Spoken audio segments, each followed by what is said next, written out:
these 2-liter Sprite bottles, and then there's also Jack Daniel's bottles just everywhere. And we're like, what is this? Like, who would do this? Like, what is this? So, we figured, like, some of them are kind of heavy, and we're like, all right, they're like, why are they're still filled with Sprite? We're like, what the heck? Like, why would this guy be drinking half Sprite bottles and just throwing them on the ground? And then we're like, all right, well, this is going to be a lot of labor, a lot of truckloads, and we write up the quote for her, and we're like, all right, this is what we think it's going to be. I think we quoted the job like $2,000, something like that. And then we left that job. We're like, all right, we'll be back tomorrow to do it. We need some more help on this. And then we sent the other crew. We sent Maudine and Miles, the first 2 guys that we had. And they show up to the job, and we get a call, and they're like, all these are full of piss. And we're like, what? And they're like, all these Sprite bottles are full of piss, and it smells awful in here. One just broke, and I hear like someone else gagging in the background, like, ugh, and I'm like, oh my God, like, what are you talking about? And I guess every single Sprite bottle in that room was full of urine, which obviously it's disgusting, but then just the weight of that. Yeah, you're paying to get rid of that. We're paying the disposal fees on that, so they're loading up these trucks, and they're entirely full of liquid, basically. So it's just incredibly heavy. So we're going to not make our numbers on this job just based on the dump fees for how heavy this stuff is. Ugh. So I had to make probably the hardest phone call I've ever made to that client. I'm like, hey, I think we underquoted you a little bit, and here's why. And, we eventually made something work with her. We still underbid the job like crazy.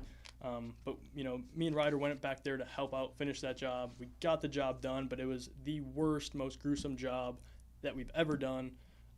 I think we probably had worse ones at this point now, but Maudine and Miles, the guys who did the majority of that job, that job, it went down in the history books for Junk Punks, and it's something that we kind of refer back to. Like, it's kind of a new thing now where any new guy we get, it's kind of like an initiation process. You put them on a really nasty job. It's like a buy-in. Everyone has to kind of do a Billy equivalent job. Yeah, and then you're a punk. Yeah. It's like you earned your stripes. Exactly.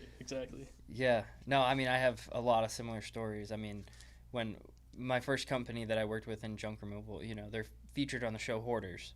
And I had seen episodes from it before I even got into junk removal. And, of course, when you walk in, it's all over the marketing on the walls and everything, like featured on Hoarders. And I'm like thinking to myself, I hope I don't walk into one of those. And when you do walk into your first Hoarder job, it's just something that it never leaves you. But with that being said, like, you find a lot of really cool stuff too. Like 100%. My best ever find on site, this lady, she had passed away unfortunately, and her family flew down from Arizona. And they basically cleaned out everything that they wanted and then flew back to Arizona, called us up, hired us, and, we're like, hey, this is the code to get in the door. Please throw everything else away. We're coming back down in a couple months, and we're going to sell it. So it needs to be completely empty. If you find anything that you want, feel free, take it, and just throw the rest away. So I was with one of my buddies that I had brought to that job. He's my buddy all the way back from high school, Keegan and I. We picked up there was a lot of stuff, don't get me wrong, there's several trucks, but we're getting towards the end, and we went to put an entertainment center and stand it up in the truck, and as soon as we used the leverage and picked it up from the bottom and stood it up, a drawer flung out, and a red box fell out too, and I picked it up, and it was heavy, and I was like, oh, shook it around, open it up, and there's gold rings, diamonds, bracelets, chains, you name it, a bunch of jewelry. Yeah. And we were like, oh my God, dude, if this is real, what a come up.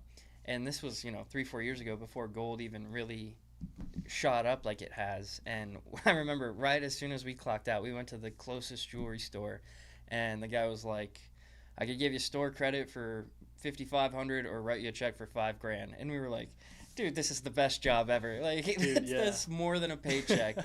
Bro, I had such a similar experience, almost word for word. Jewelry box. This was one of the first jobs I ever did. Jewelry box, found it, went to the gold store. Guy just threw out a number, and I was like, holy shit, yes, okay, I'll take it. Yeah. Didn't double check it, didn't weigh it, nothing. I was just like, I'll take it. Let's do it. Which, looking back now, it makes me sick that we sold that for $5,000. That gold would probably be worth $15,000 now. Yeah. But at the time, it was that's still probably one of the best things I've ever found. 100%.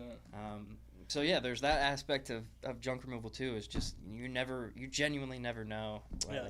who you're gonna meet. Even I don't know if you have like a celebrity story either of someone big that you did a job for. I have a couple random ones. Got you. I really don't. Personally, I know we've done some jobs for some pretty big people. Yeah. Done a job for Mr. Beast. Yeah. Done jobs for some of the Tampa Bay Lightning players.